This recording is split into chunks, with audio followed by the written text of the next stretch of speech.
Ensina.net, seu portal de aprendizagem. Ensina.net, videoaulas pra você.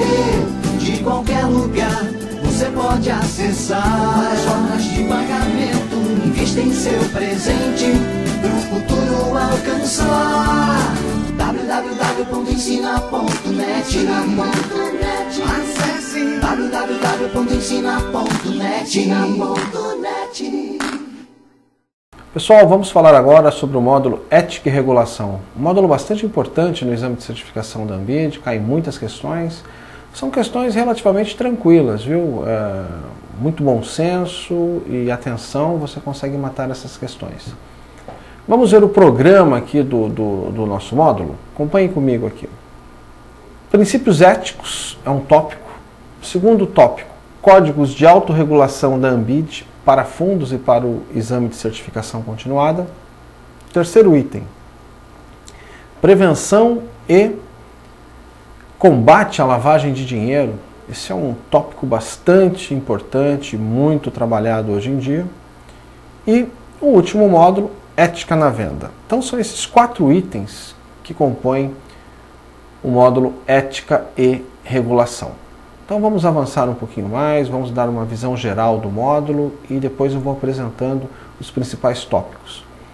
Nesse módulo, por ser um módulo muito descritivo, vai ser muito importante uma dedicação especial sua no sentido de ler o que nós vamos apresentar aqui.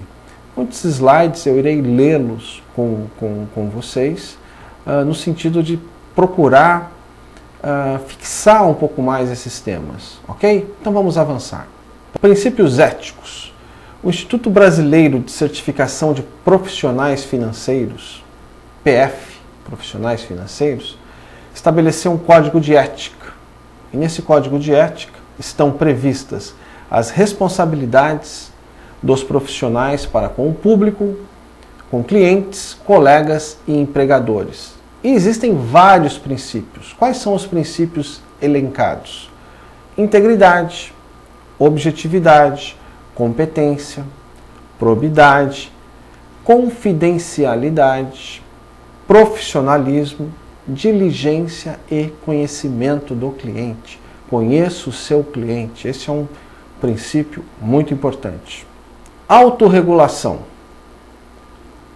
Os agentes de mercado não devem se limitar a observar a legislação imposta pelo governo, criada pelo governo, devem ir além. E a autorregulação tem um papel muito importante nesse sentido. Aliás, uma observação importante, quando a autorregulação funciona bem, a regulação é muito mais fácil de se trabalhar. Se o mercado não se regula, não se autorregula, a regulação acaba sendo mais impositiva. Então, se nós trabalharmos bem a autorregulação, a regulação será muito mais fácil de ser assimilada. Isso é um ponto importante. O que a Anbid colocou de código de autorregulação? Código de autorregulação do mercado de capitais, código de autorregulação para a indústria de fundos de investimento, código de autorregulação Anbid para o programa de certificação continuada, e não está aqui no presente slide, mas também existe um código de autorregulação para as atividades de private, né? Para gestão de grandes fortunas. Então são os principais códigos aí de autorregulação da Anbid. Ponto importante que os códigos destacam é a diferença de princípios e regras. Bom, o princípio constitui a base do caráter, é uma coisa bem geral. E as regras determinam os padrões éticos derivados de dogmas na condução dos princípios. Então, dogmas contidos nos princípios. Isso é importante, é um aspecto bem geral, mas é importante porque isso vai dar suporte para toda a nossa discussão aqui nesse módulo. O código foi estruturado em princípios e regras. No caso específico, os princípios do código são 8. Dos quais 5 foram selecionados pela Anbid. É justamente sobre isso que nós vamos discutir agora. Princípios éticos. Princípio 1, integridade. Acompanhe aqui comigo. Ao decidir o que é correto e justo, o profissional financeiro, PF, deve atuar com integridade, assim será merecedor da confiança de seus clientes. Integridade, como está previsto aqui, pressupõe honestidade e sinceridade. Isso é um ponto importante a ser destacado. Regra 101. Um profissional que cuida de gestão financeira não deve procurar influenciar seus clientes através de comunicações ou propagandas falsas ou enganosas. Isso é algo muito importante a ser destacado. Regra 102. No decorrer das atividades profissionais, um PF não deve envolver-se em conduta que implique desonestidade, fraude, dolo ou declarações falsas, ou conscientemente fazer uma declaração falsa ou enganosa a um cliente, empregador, colega, profissional, corporação, representante governamental ou qualquer pessoa ou entidade. Regra 103. Um PF tem as seguintes responsabilidades com relação aos recursos e bens dos clientes. Primeiro, ao exercer a custódia ou administração discricionária de recursos ou outro bem do cliente, o PF deve agir apenas de acordo com os poderes estabelecidos no instrumento jurídico. Ou seja, ele não deve extrapolar os limites do instrumento jurídico outorgado. Segundo ponto, deve identificar e manter registro de todos os recursos e outros ativos do cliente. Terceiro ponto, após receber recursos ou ativos na qualidade de representante do cliente, deve imediatamente entregá-los ao cliente ou a um terceiro que esteja formalmente autorizado pelo cliente a receber. Princípio 2, objetividade. Objetividade requer imparcialidade e honestidade intelectual. Independente do serviço prestado ou da competência com que trabalhe, o PF deve proteger a integridade de seu trabalho, manter a sua objetividade e evitar que a subordinação do seu julgamento violem o Código de Ética. Regra 201.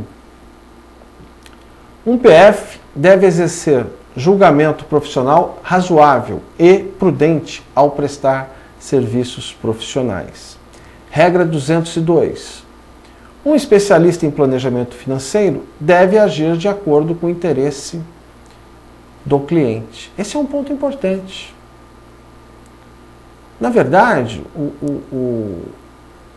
o gestor financeiro, ele está ali não para decidir pelo cliente, mas para expor ao cliente as opções, orientar o cliente na sua escolha.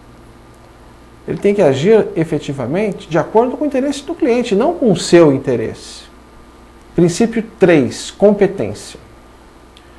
Um PF deve ser competente na prestação de serviços e manter os conhecimentos e habilidades necessários para continuar a exercer suas atividades. Só é competente aquele que, além de saber fazer o que deve ser feito, aplica esse conhecimento nos serviços prestados. Ser competente é também reconhecer as próprias limitações e consultar ou encaminhar determinadas situações para outro PF. Você não precisa saber tudo. Você precisa saber onde procurar e saber quem pode lhe auxiliar em determinadas situações.